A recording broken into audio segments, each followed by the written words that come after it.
In a valley, blessed by the lifeblood of a whispering river, lived an old fisherman named Kalen.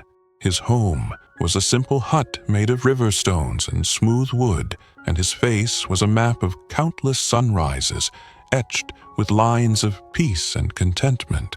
Unlike the other villagers who saw the river as a place to take from, Kalen saw it as a lifelong friend. He lived by a simple philosophy of respect and balance. Each morning he would cast his small net. He believed that to take more than one needed was to steal from tomorrow, and so he took only a single fish, just enough for his daily meal. For this simple life, he was profoundly grateful. One morning, while preparing his fish, Kalen's knife stopped. There, nestled inside, was something that did not belong. It was a single, perfect pearl. It glowed with a soft, milky light, and he knew this tiny treasure could buy him a new boat, a bigger house, and food for many years. He held the wealth of a king, but his heart felt no desire for it. He saw it not as a fortune, but as a secret gift from his old friend. "You have given me life for all these years," he whispered to the flowing water. "This beautiful thing belongs to you." With a gentle toss, he returned the pearl to the river. He needed only his fish. The treasure was for the river to keep.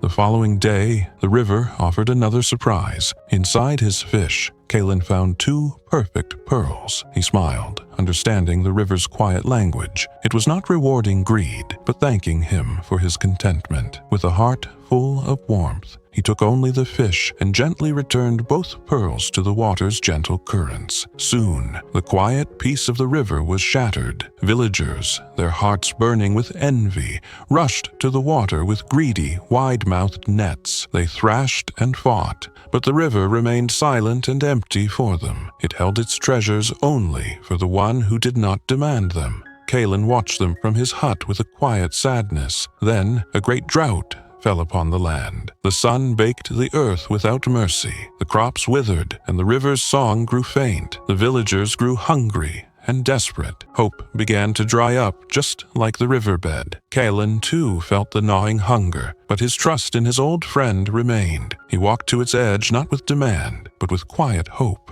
And miraculously, where all others found nothing, the river provided. He pulled out a single, healthy fish, and inside it, a single, glowing pearl. Looking at the worried eyes of mothers and the hungry faces of children, Kalen knew this gift was not for him alone. He took the pearl to the market and traded it for life-giving grain. It became his new rhythm. Each day, the grateful river gave him 1 fish and 1 pearl. And each night, he would quietly leave small portions of food on the doorsteps of his neighbors. One evening, as the first blessed drops of rain began to fall, the villagers came to Kalen's door. They were huddled together, their faces a mixture of shame and gratitude. An elder stepped forward and asked, "Kalen, you could have been the richest man in the valley. Why did you choose to remain poor while helping us?" Kalen looked at their faces and then at the healing rain. He replied softly, "A pearl can fill a pocket, but it cannot fill a heart. True abundance is not found in what we keep, but in what we share. Keeping a dozen treasures for yourself only makes you lonely. Sharing a single meal with a neighbor makes you both rich. The river gave me what I needed. The rest was a gift to be shared with my friends." A quiet understanding settled over the crowd. They finally understood that true wealth isn't measured by what you gather from the world, but by the gratitude and kindness you give back to it. For the richest person is not the one who has the most,